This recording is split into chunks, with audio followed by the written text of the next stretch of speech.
Viewer discretion is advised. You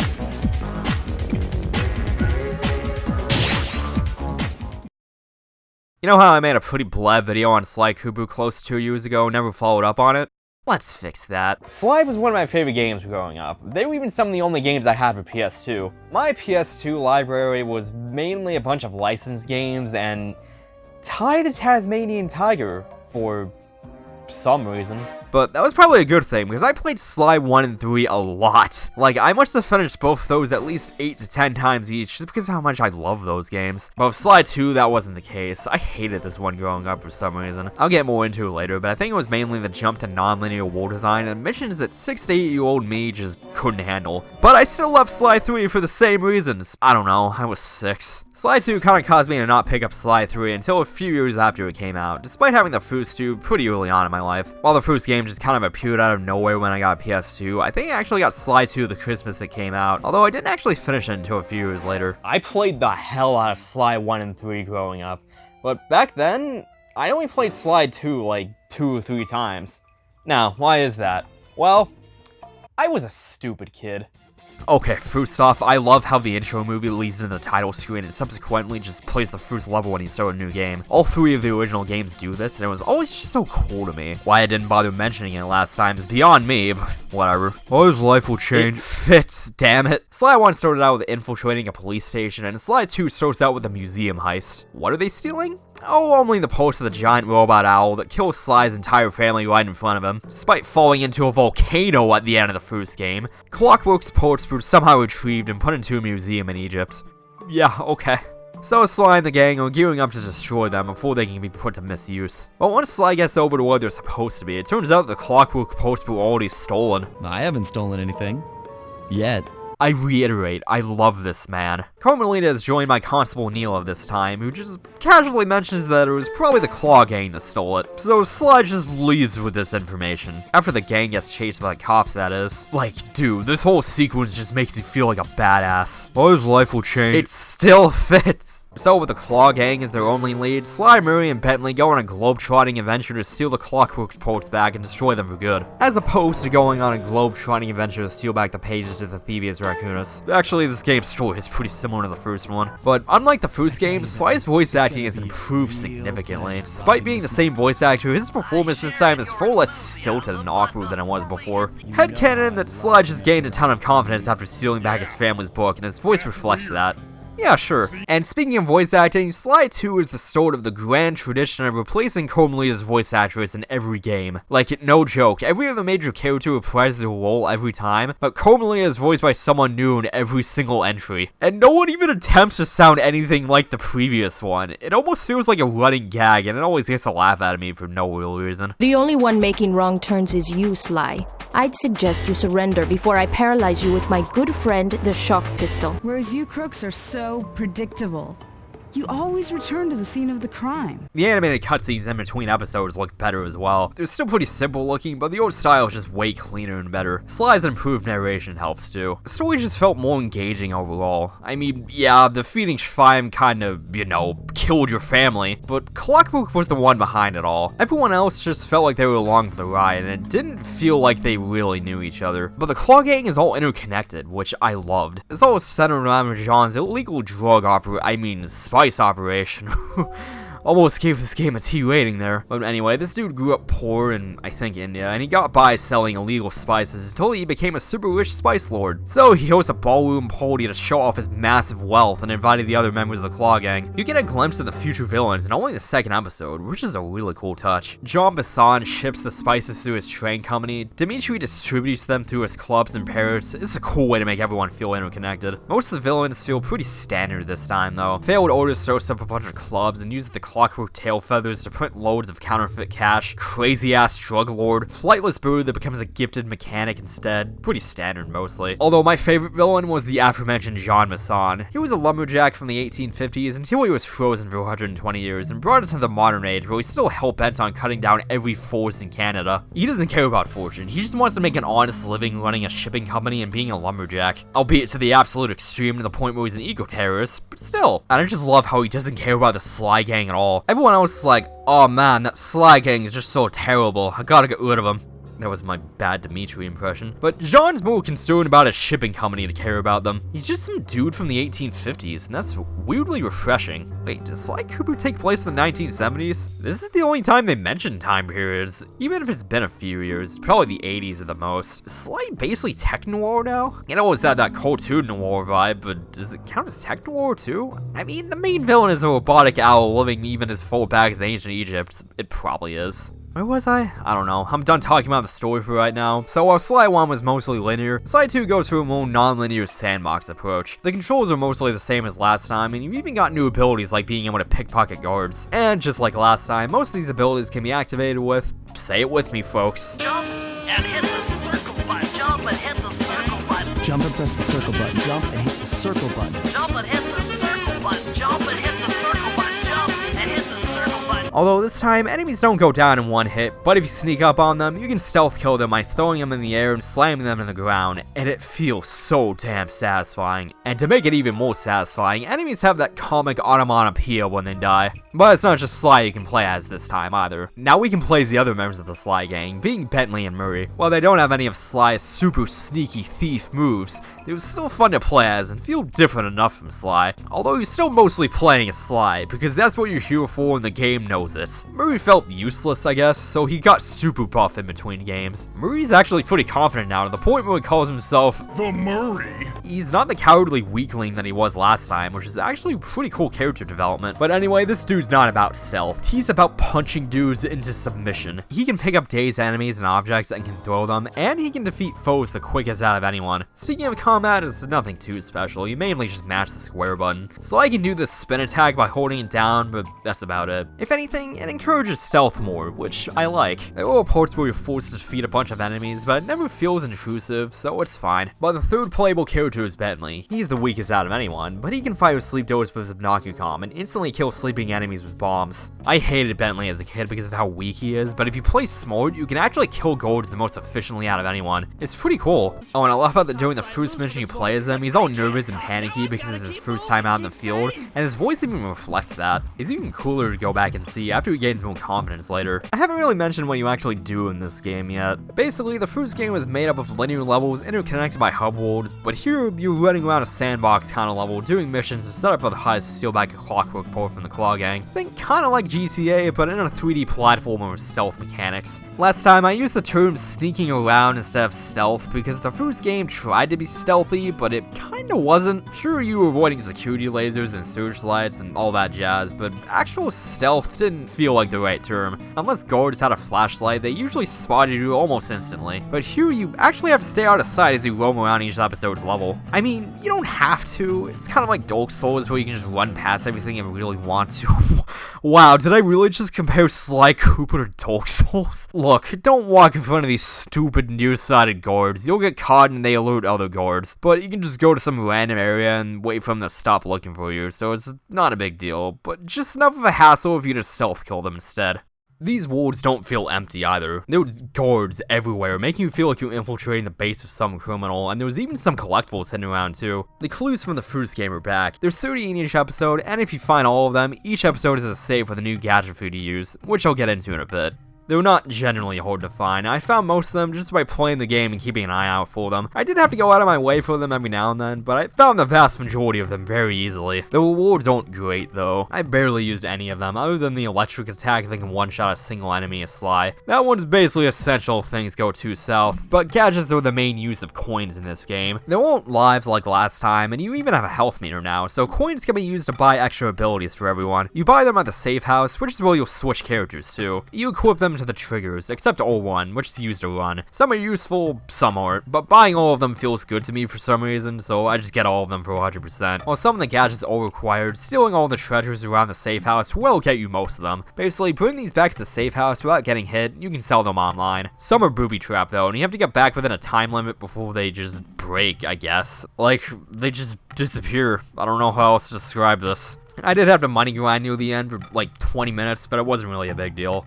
The majority of the game is going to be story missions, so let's talk about those for a bit. Instead of having plot MacGuffins you need to find like last time, you'll be doing missions to set up for the heist to steal Clockwork part. Like for the first episode, Dimitri is using his tail feathers as a printing press for counterfeit money, so you slowly take down his operation before stealing the tail feathers. You usually start out by taking recon photos with the binocucom, which is a really cool idea and let's see what you're up against. A lot of them involve stealing something, but you'll be doing much less subtle things a lot of the time too. You know, shooting from a turret, piloting Bentley's OC chopper, you even sneak into a spice factory and blow the main machine up. Like, I thought this was supposed to be about stealth. You know what? It's like that one part in Metal Gear Solid where you fight a helicopter with a rocket launcher. It's not too out of place now that I think about it. Some of these missions get weird though. Like, one of my favorite parts in the game is when you have to convince Carmelita to dance with Sly to serve as a distraction during the heist. But Bentley forgot about the formal dress code, so Sly has to ransack John's guest house to get a tuxedo first. It's such an obvious thing that Bentley just missed somehow, and then enough guests overpacked for Sly to find a tuxedo that not only fits him perfectly, but he also looks fly as hell in. And Sly ends up convincing Carmelita to dance with him by dancing with Neela first, but Carmelita has no idea it's Sly the whole time, while Neela knew immediately. Like, this woman is hell-bent on arresting him, but as soon as Sly puts on a tux, Carmelita's like, I've never met this man in my life. This whole sequence is just so stupid in the best way possible. This does lead into the plot twist about a third of the way through the game though. Just skip to here if you don't want to be spoiled, but spoiling it is pretty necessary to talk about the coolest part of this game. It's at the end of episode 3, so it's still pretty early on, but still. Alright, now that everyone's gone, during episode 3's heist, Sly gets knocked unconscious, so Murray has to beat up Jean at the bottom of a broken dam. While that's happening, Neela tunes in Sly and Murray to Interpol, double-crossing them even after helping the Sly gang multiple times. They even push the blame toward Carmelita, getting her arrested too. And to top it all off, the Contessa, another officer from Interpol, is secretly a member of the Claw Gang. Meanwhile, all Bentley can do is watch while his best friends are taken to a maximum security prison. And so, episode 4 is all about Bentley busting Sly and Murray out of the Contessa's prison. Gameplay-wise, you're forced to play as Bentley on a map that's designed around playing as Sly, while you try and figure out how to get your friends back. On paper, this sounds infuriating, but in practice, you feel just as vulnerable as Bentley does. This doesn't last too long either. You have Sly in about 15 to 20 minutes anyway, and they knew you'd miss playing as him, so they just bombard you with like 5 Sly missions all at once. The missions in this episode aren't overly creative or exciting, but the reward feels more personal this time, and that makes it a lot more interesting than it would have been otherwise. And as a kid, I hated this. The reason I hated Sly 2 growing up was just some of the missions you had to do. Turns out I was just bad at video games. I hated the part where we had to sneak up on the Contessa to get these keys, but she's got guards following her. What you're supposed to do is use the alarm clock to distract them, so we can kill them without alerting the other guards. But the guards are just far enough apart that you can stealth kill them if you run away quick enough. So, guess what I did as a kid? I was stuck on this mission for like 6 months. This singular mission that isn't even that hard, maybe only played this game like 2 or 3 times growing up, all because I was stupid and ignored tutorials. It's not just that mission either. I hated the one where you had to steal the jewels off the elephants, the one where you had to lure John to watermelons to steal the maps to a spice plant, the one where you had to destroy the dam with a turret while there's a helicopter shooting at you. I just hated the missions they had you do growing up. Although the one where you have to bug Rajan's office with a bug is still annoying to this day. Basically, this little water bug makes a noise at a frequency you can listen in on, but it hates being away from water. It makes a noise that alerts a bunch of guards to your location. If you take any damage while you're carrying it, you instantly fail the mission, which is fine. But it seems like the pools are just far away enough that this will happen at least once or twice per run. And no checkpoints. It's doable, but annoying. Following up on the brilliant 4th episode is honestly the least good episode in the game. The missions you do are pretty cool at least. Protect yourself from waves of enemies while we make a bad mojo bomb. You even have to kidnap some dude. And they even torture him with tickling. My god, those monsters. He's only afraid of 2 things. Fire and water. Other than that, you couldn't hurt him if you wanted to. No joke, I hated this mission as a kid because I ignored the mission briefing. My first instinct was to use Fist of Flame on him to kill him because that's what you usually do to enemies. Again, I was a stupid kid. The scenario is pretty cool too. The Contessa is a master hypnotist, which she uses Rajan Spice for, so she's trying to hypnotize Carmelita with a clockwork eyes, probably to make her a puppet or something. Wow, that's actually pretty messed up. But luckily, she's too strong-willed for it to work. Like, it doesn't even faze her when she gets hit by a train. Do you really think you can hypnotize her with the eyes from some stupid robot owl? But the thing that kills this episode is how confusing the level structure is. The castle area is just way too complex, and it's pretty easy to get lost. This episode has by far the worst mission in the game, too. There was 2 parts where Murray has to drive a tank, and the controls of this thing are so awful. The left stick controls the left tire, and the right stick controls the right tire. You can already tell how unnatural this feels. It's okay when you're destroying other tanks that move in a set pattern, but when you have to chase down another tank in this thing, it's god-awful. Doable, but awful. I hated this one as a kid too, and for good reason this time. To contrast this low point in the game, let's talk about my favorite part of the game. I just love how over the top and weird episode 7 is. Instead of figuring out how to break into a place and steal some stuff, you need to figure out how to cheat a lumberjack competition. John Bassan has the clockwork talons constantly on him, and for some reason, he's giving them away to the winner of the lumberjack games. I just love all the weird stuff you have to do to accomplish this. You sneak into a cave full of sleeping bears to steal the trackers on them. You lure another bear into destroying oil mains using fish. You beat up a bunch of mooses in a combat OC competition, you steal some eagle eggs by gliding across the map, and then there's the most convoluted one of all. Instead of going to like the library or something, you use a complex series of lasers to thaw a lumberjacking book out of a block of ice and even dethaw a woolly mammoth in the process. Whoops, looks like he's frozen again. Okay, actually, this is something that's always bothered me. All the characters are anthropomorphic animals, right? That's fine. But then you've got regular animals too. That's weird. There were regular bears and elephants in this world, but there was also anthro ones. I've never liked it when the use of anthropomorphic animals are inconsistent. It's like Pluto being in the same universe as Goofy. It's nitpicky, but this stuff always bothers me. Please pick one or the other. Doing both is weird. But back to the game, the heist is one of my favorites too. It's mostly mini-games, but the fun part is sabotaging Jean Bassan's performances. Like, yeah, I'm just putting an eagle egg in his pants. Okay, if I talk about any later point in the game, it's actual spoilers, and I couldn't come up with a good segue, so... spoilers.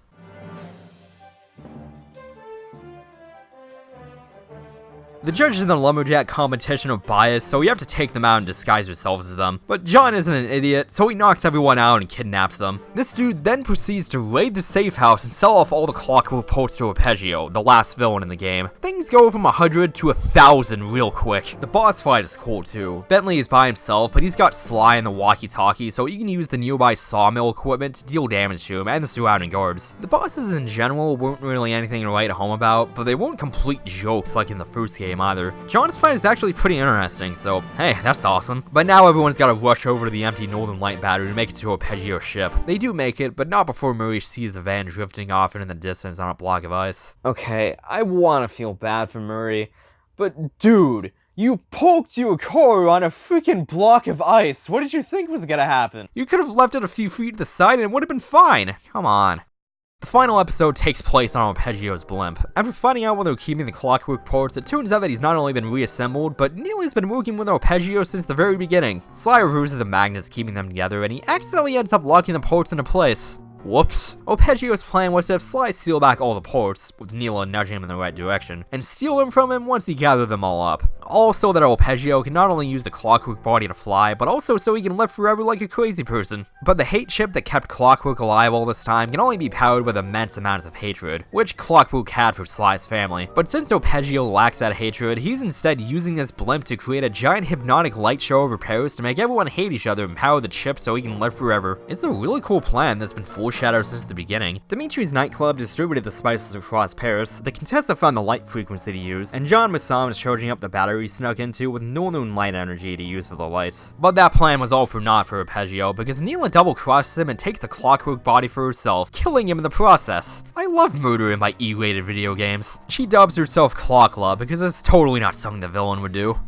Gameplay-wise, the final chapter is a really nice use of everyone's abilities. Everyone teams up to take on jobs, you end up using everyone at least 2 or 3 times. The map can be a little hard to navigate if you're not playing as Sly, but it's otherwise a fun chapter overall. It's relatively challenging too, but this game's still pretty easy. The only annoyance is this one part where you have to supercharge a TNT barrel. You have to bring this thing across the whole map in this slow and tedious process, and if you get hit or jump out of the barrel at any point, you instantly fail. The only saving grace is that you get a checkpoint every time you get a charge. If it wasn't for checkpoints, this would easily be one of the worst missions in the game, just because of how boring it is.